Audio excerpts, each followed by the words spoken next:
The Laura Loomer who knows all the stories in the White House. We don't know how, but somehow, some way you get the stories. You get the scoop. So how is that? How is it that, you got people fired at the White House? You see videos with you walking up, president hugs you, and the next thing you know, Mike Waltz, a bunch of guys getting fired. How do you get all this kind of intel? Well, look, I've been doing what I do as an investigative journalist for the last 12 years and working in grassroots political activism, running for political office myself twice in the state of Florida, and also just being a day one Trump supporter, really, since he went down those golden escalators at Trump Tower. You meet a lot of people, right? And just like you're a great networker, I also have spent a lot of time throughout my life networking and developing sources and nurturing relationships with sources. And it's really wild, right? Where my life has taken me. I honestly didn't think that I was ever going to be able to make a comeback after being completely canceled everywhere for years, being really the canary in the coal mine for cancel culture, shut down on all these platforms.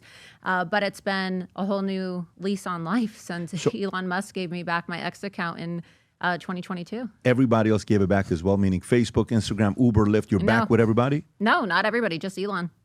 Wait, you're not back on Facebook? No. Only X? Yeah, only X. And have you tried to go to these guys to find out why they're not giving it back to you or no?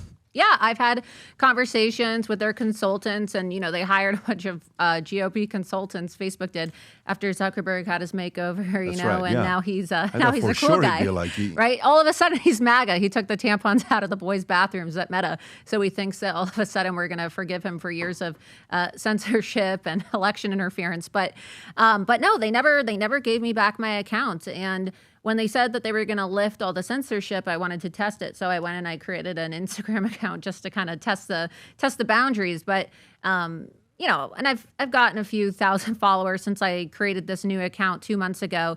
It was really just a test to see if they were really serious about not censoring people anymore.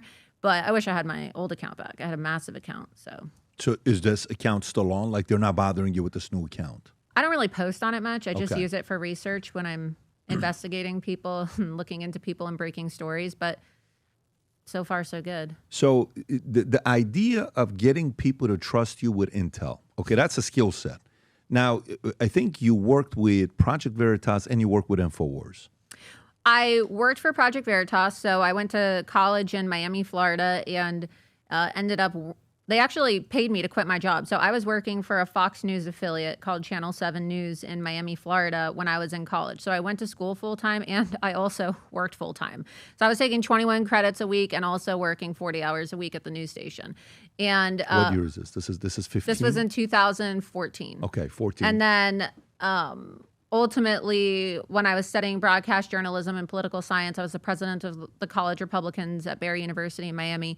And I did this expose on my university, and I ended up getting invited to a political conference in Palm Beach, and that's where I met James O'Keefe. And we stayed in touch, and ultimately he asked me if I could hop on a plane and get to New York the very next day because he wanted me to come in for an interview. And obviously I canceled all my classes the next day and immediately hopped on a plane and flew to New York, and I didn't even own a winter jacket. So here I am, freezing my ass off. How big was he in 14? Was he known already? He was he already known. established? Like the Acorn expose had already happened. The Planned Parenthood exposés had already happened. But Project Veritas definitely was not a household name. I mean, just looking around the size of this studio, it's probably the size of this, honestly, just the size of this room. It was a tiny little office. Yeah, it was a tiny little office and everybody crammed in, and there really wasn't even enough room for everybody to be in the office. So it wasn't until after the presidential election that they really blew up. And so I quit my job at the Fox affiliate and then started working undercover for him while I was a senior. And ultimately, I ended up getting kicked out of college my senior year, a month before graduation, for an expose I did on my university. And then I ended up packing all my stuff in my Jeep at the time and driving to New York. And then I immediately started working undercover in the Hillary Clinton campaign, exposing her on hidden camera. And so for 3.5 years, that's what I did. I worked for Project Veritas. I was their lead embed undercover journalist, exposing Hillary across various states. Give me some examples on how you did it. So you have to have an alias. So I had to have different identities, fake IDs. you're not allowed to fill out actual FEC documentation with a fake ID, but in terms of just going into the office and interviewing and, getting a volunteer position working with the Hillary Clinton campaign, I had at least 5 different names, right? Different aliases. That's what you did. You were a volunteer on the inside. So I went in. The way it would work is I would say, oh, I want to volunteer, and you'd sign up. And then you would just be super aggressive, right, to the point where you're a super volunteer, to the point where they start to offer you positions. And that's how I became so embedded, is they thought, wow, this volunteer, they didn't know I was undercover, is so dedicated. So then they tried to make me a field operative for Hillary Clinton. And I got invited to, private events with John Podesta and Hillary Clinton and Bill Clinton and Huma Abedin, to the point where I was in the same room with some of these officials at the same time and was able to get, hidden audio and recording of Huma Abedin talking to me at the time about how they were actually going to allow for every single Syrian refugee to come into the United States. And if you recall, this is at the time when ISIS was on their rampage and Obama had called them the JV team. And, you had these Syrian refugees, migrants in the United States committing what Obama called workplace violence, right?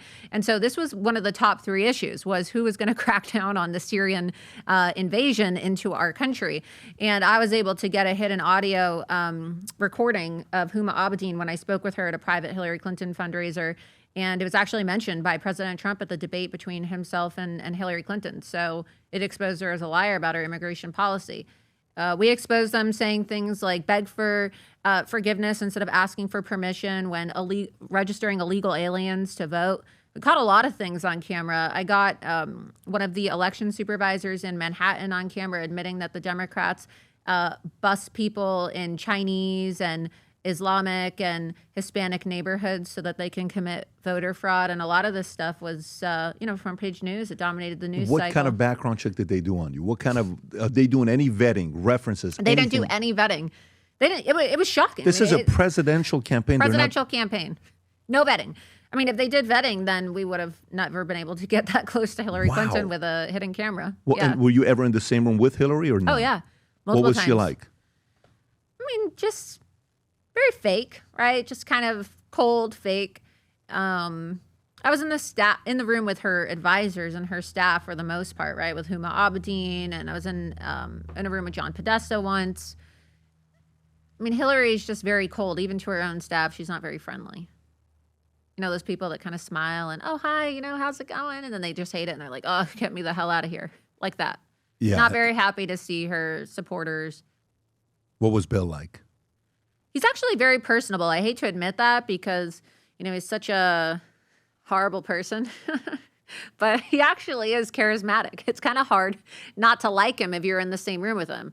But he's a pervert. I remember this was when I had blonde hair and I was in my early 20s just starting to work for Project Veritas, because this was, almost 10 years ago now. And I was a little heavier back then, right? I've lost a lot of weight since then. And I remember that I was wearing not like a low-cut shirt, but it was like a V-neck. And, when you lose weight, you lose your boobs, right? And I remember I was like a little bit more, full in the chest. And the photo that I have of me and Bill Clinton, it's kind of funny because his eyes are actually like looking at my chest. So just typical.